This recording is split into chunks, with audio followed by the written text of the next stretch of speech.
This is Democracy Now!, democracynow.org, The War and Peace Report. I'm Amy Goodman with part 2 of our conversation with Catherine Eban. She's the author of a brand new book, an explosive expose called Bottle of Lies, the inside story of the generic drug boom. It's just been published. Her previous book on the pharmaceutical industry was called Dangerous Doses, a true story of cops, counterfeiters, and the contamination of America's drug supply. She's a contributor to Fortune magazine. She was previously a staff writer for the New York Times and the New York Observer, and we're very glad to have her back and that you agreed to stay with us for our conversation. Let's talk about these maintenance drugs. What they are when people take a little bit every single day, and they've done it perhaps for decades. They may not think of them as so serious, so they need them to live, not as serious as, for example, a drug that saves your life because you have a heart condition. So as one FDA investigator said to me, those, in a sense, are the most worrying drugs. Because the maintenance drugs. Because if you take them day in and day out, and there is a company that is taking some manufacturing shortcuts, basically leaving behind a residue of toxic impurities in the drugs, those can build up in your liver without you even knowing it. And so, his concern is, what is the quality of those drugs day in and day out? So that's certainly one issue. Mm-hmm. And since this is part 2 of our discussion, if you can just once again very quickly talk about what a generic drug is. Right. So a generic drug is a version of a brand name drug that falls within the same within a range that the FDA deems bioequivalent, that it reaches a peak concentration in the blood that is sort of similar or makes it therapeutically equivalent to the brand name drug as determined by the FDA. Now, you have said that, these numbers are just astounding. Let's see, a few statistics. Generics comprise nearly 90% of the drug supply in the U.S. Over 40% of those generics are made in India. Nearly 80% of active ingredients of all drugs, generic and brand, are made outside the United States, as well as virtually all antibiotics. Right. So this really matters. Yeah. As one pharmaceutical importer said to me, without drugs from overseas, or drug ingredients from overseas, not a single drug could be made. We are completely dependent on overseas manufacturing for our drug supply. And so, for example, in India and China, one of them may be making the drug, the other one is sending them some of the ingredients for the drug. Right. So, for example, a lot of the active ingredient, which is the sort of essential molecule of the drug, is manufactured in China and then shipped to India, and then the finished dose will be made and shipped to the U.S. for consumers to take. So describe the climate inside the FDA. It's an agency that is completely overwhelmed. There's not enough staff. There's not enough people to go overseas. Has it gotten worse under the Trump administration? In my reporting, I look at this as a kind of bipartisan failure, because basically overnight, the FDA had to turn into a global agency, and starting around 2005, they had more manufacturing plants to inspect overseas than in the U.S. So they had to scramble to figure out how are they going to inspect all of these plants, and they created this jury-rigged system whereby they're going to announce their inspections months in advance, get the overseas plants to arrange travel, to arrange hotels, and then they show up as invited guests of these plants, where the plants have had 2 months lead time to fabricate documents. That's another amazing part, and we talked about that in part 1, that the inspections of the plants are announced. What happens when they're not announced? I'm glad you asked that, because I wanted to talk about something called the India Pilot Program. So in about 2013, there was a new head of the FDA's India office, a fellow named Altaf Lal. And he came in and he took stock of this situation. Widespread fraud in these plants, a kind of regulatory tourism on the part of FDA investigators.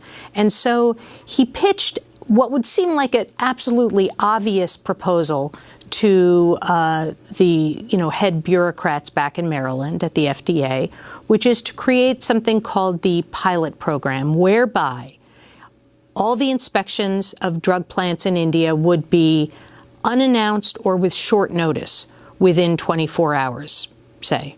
And that program, he got approval, and the results were really instantaneous. So, for example, they were going to do an unannounced inspection of a Ranbaxy plant in the north of India at a plant called Tawansa. And Ranbaxy was the largest drug company in yeah. Disbanded now. Now disbanded, basically absorbed into another company. But they were concerned that Ranbaxy had gotten word in advance that they were coming.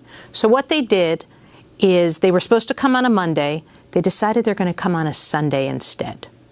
So they show up completely unannounced on a Sunday.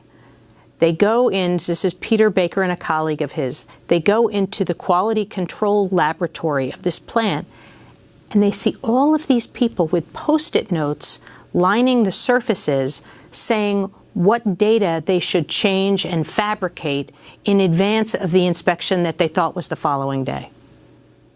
So, I mean, literally, they exposed this elaborate machinery which had existed for years, which is how to make not perfect drugs, but how to make perfect data. So the pilot program, they assumed, was going to become the the way that the FDA would, going forward, do inspections around the world.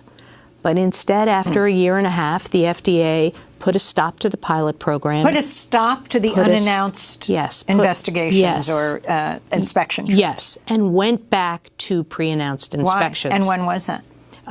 It was in about 2015, and went back to pre-announced inspections. During the Obama years? Yeah. Why?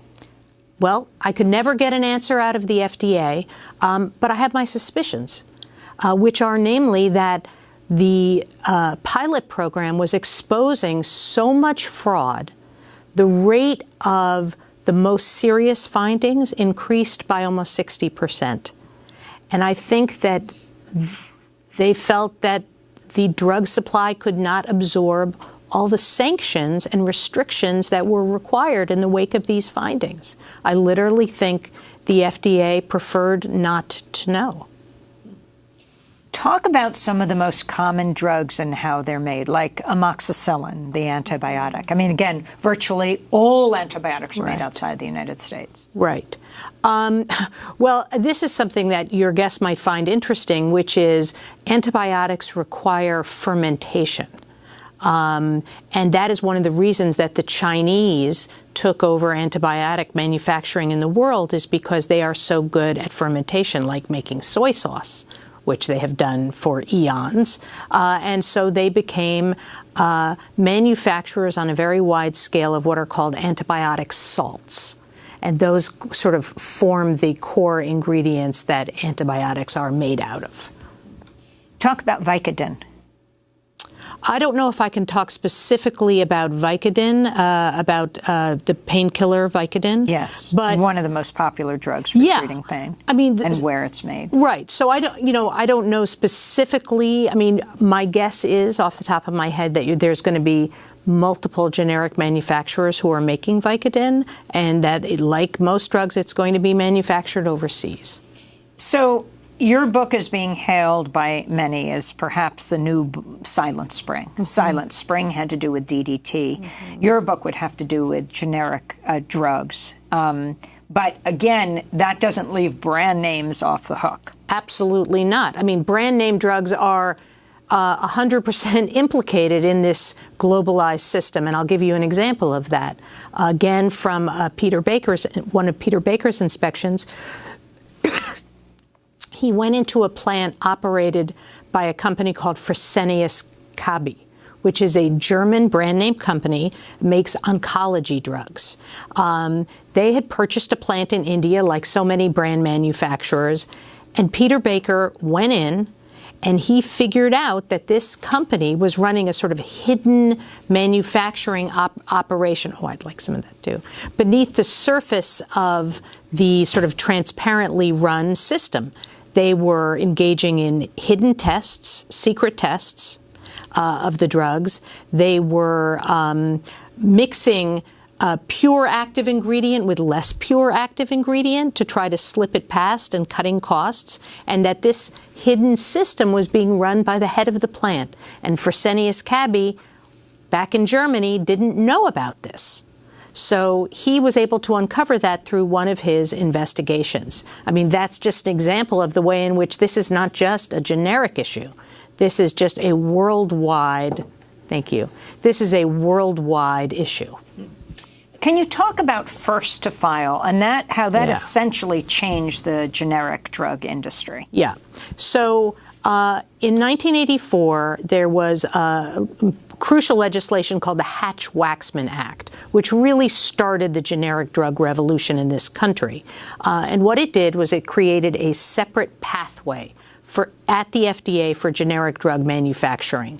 It stipulated generic drug manufacturers can now submit abbreviated applications. They don't have to prove safety and efficacy because it's already proven by the brands. So they can submit a shorter application just proving that the drug is bioequivalent. But they created an additional incentive for generic manufacturers as part of that legislation, and it was called first to file. Basically, it said the first generic drug plant that files its application with the FDA, if it is approved for a certain drug, will get 6 months of exclusivity on the market. So like a virtual monopoly on the generic before other companies are allowed to come in. And in that 6 months, they could charge about 80% of the brand name price. So that was really what incentivized these companies to be first. And in fact, it was a gold rush. These companies were parked out in the FDA parking lot in tents with limos overnight, waiting to be first to walk in through the FDA's doors to file these applications.